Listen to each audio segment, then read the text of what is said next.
Alrighty, and now getting into the final lecture, which is what's it called? The piece that we read, or the other piece that we read along with the lessons of October, which is Stalinism and Bolshevism, right?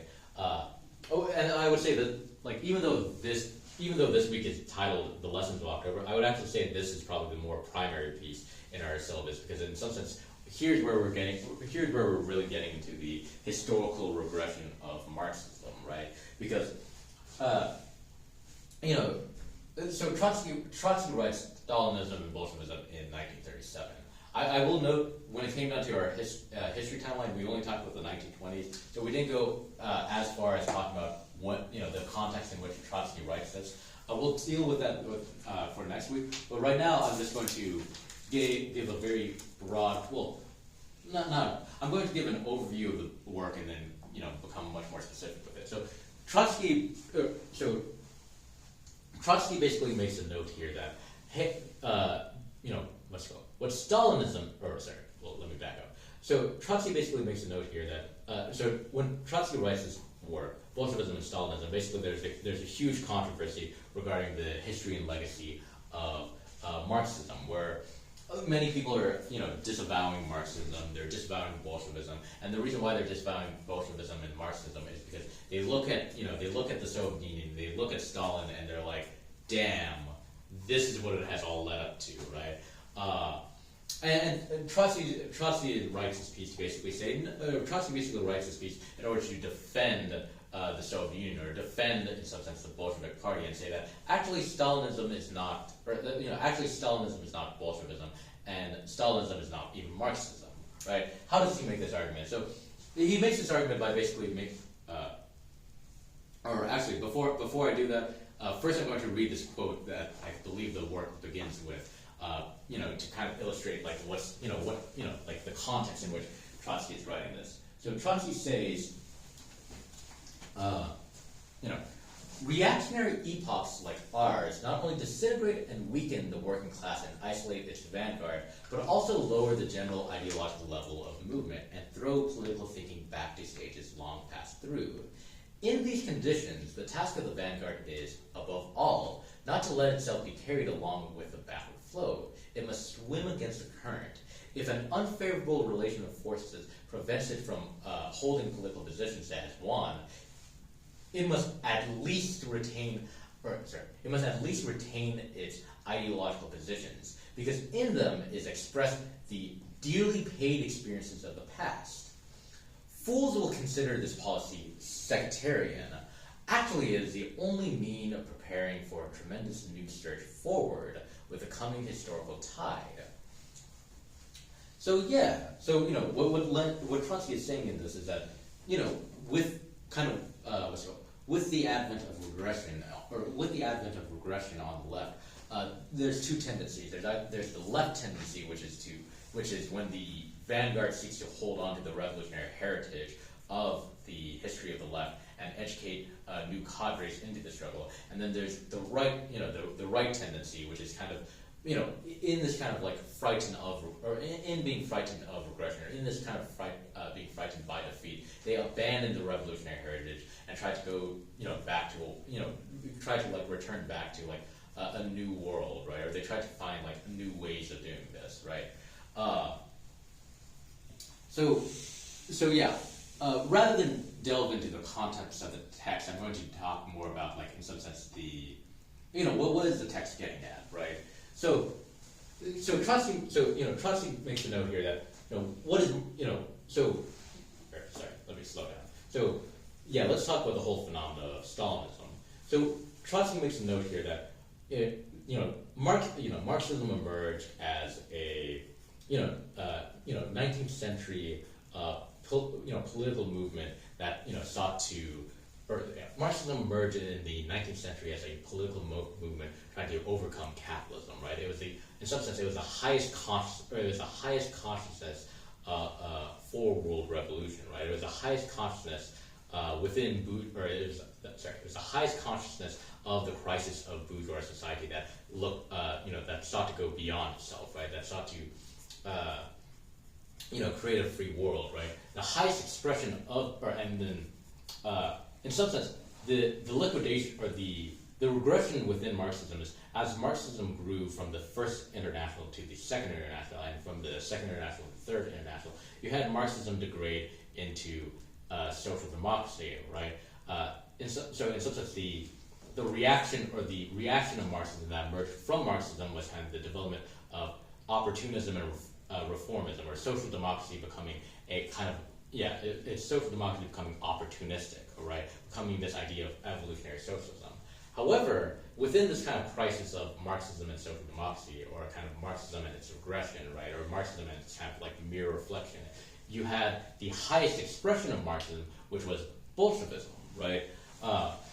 You have Bolshevism being the highest historical expression of Marxism, right?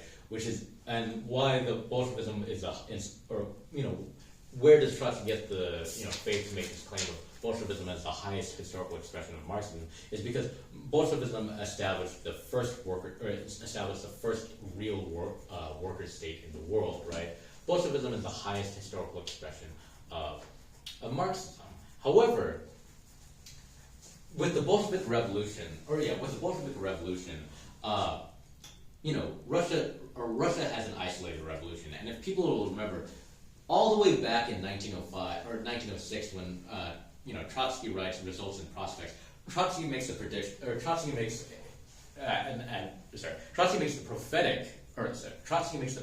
prediction that, hey, if Russia will be the first country to have a socialist revolution. However, two things will occur if Russia is the first country to have a socialist revolution. Either Russia will push the revolution outward, and a revolution will occur within advanced capitalist nations, and Russia will go from being the forefront of world revolution to going back to being a backward country, but within the context of socialism.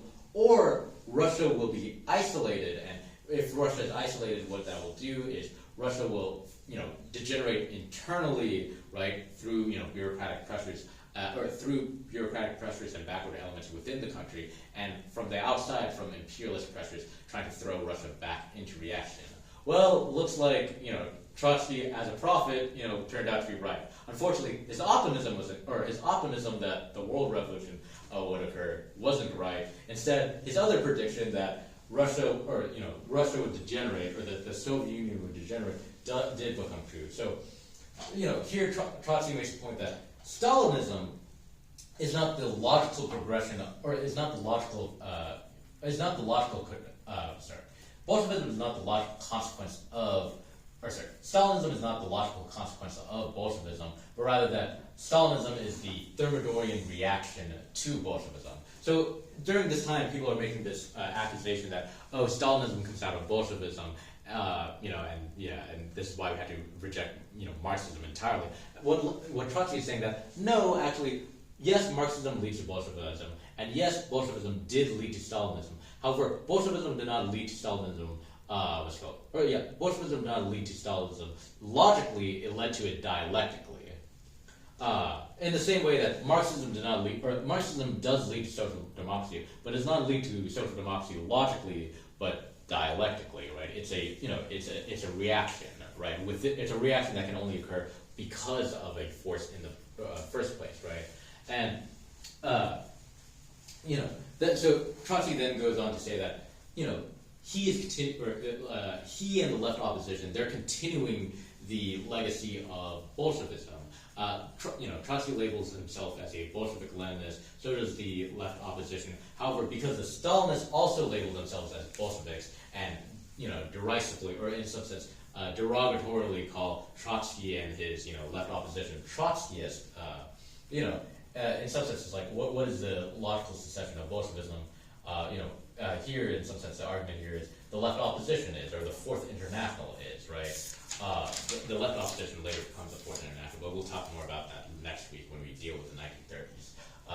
But yeah, so just explain this diagram one more time. So it's like, you have Marxism as this revolutionary emancipatory ideology, this revolutionary emancipatory utopian idea that what's called the world can be free, right? The workers can seize power and abolish themselves as a class. Then you have Bolshevism as kind of the highest historical expression of Marxism. And then you have that legacy be continued with Trotskyism. However, I guess I should make note here, I guess before I make this note, however, of course, with the growth of Marxism, you had the reaction with social democracy. With Bolshevism, you had the reaction with Stalinism. And I guess I should also note here with Trotskyism, even though supposed Trotskyism, takes on the mantle of Bolshevism, we should also note here that Trotskyism failed, right? If Stalinism was the regression, if Stalinism was the historical regression of Marxism, right? And Trotskyism, in some sense, is a response to that historical regression, or is an attempt to overcome that historical regression. And we have to, with sober lens, we have to understand that Trotskyism failed, right? Trotsky, in a sense, may have been, Lenin, or Trotsky may have been the best successor to Lenin, but even then, in some sense, unlike Leninism, which was able to establish a worker state, Trotskyism, even though it was the best succession of Lenin or whatnot, could still fail to continue on the legacy of Leninism, in the sense that it could not overcome the bureaucratic degeneration of the Soviet Union and eventually its collapse, and also lead to, in some sense, the continuation of the International Revolution. Okay, let me think. Before I end this lecture, let me think if there's any important notes I should make, because of course, Trotsky will talk much more about this, within the Stalinism and Bolshevism piece. Very short read. Will highly recommend that everyone read this. But I guess I'm just trying to outline what Trotsky is trying to point out here, or diagram what Trotsky is trying to label with this piece. Let me think if there's any other notes that I want to make before I end this recording. I guess I'll end this recording here. Before I end this recording. So with both of these pieces, with this whole discussion of Bolshevism, with this piece of Stalinism and Bolshevism, and with this work of Lessons of October, both these works raise a whole question of what 1917, or the whole historical significance of 1917, because we have to remember here that dates are not merely dates, but they also represent historical ideas, right?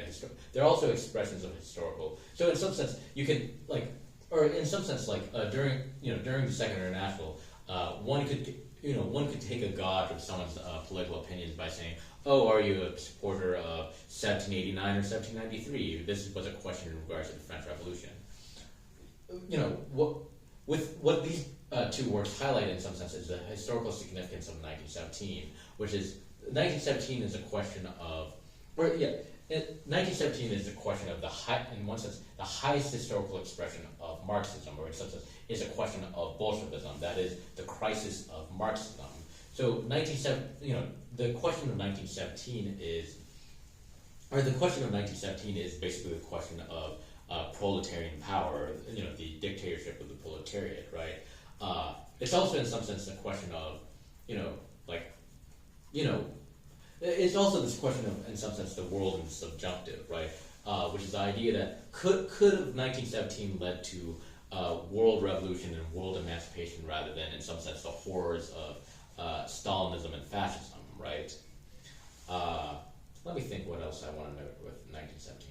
And I guess, and this is more of a platypus point, right? In some sense, we talked about this in previous weeks when we read The State and Revolution, right? Which is, the historical significance of 1917 is, in some sense, if 1848 was, the crisis of bourgeois society, that took the shape of capitalism, and in some sense, if every crisis in capitalism is always returning to 1848 with this question of, does 1848 lead to would 1848 lead to capitalism, or would it lead to socialism? Then, in some sense, what 1917 represents to us is the crisis of Marxism, and that is,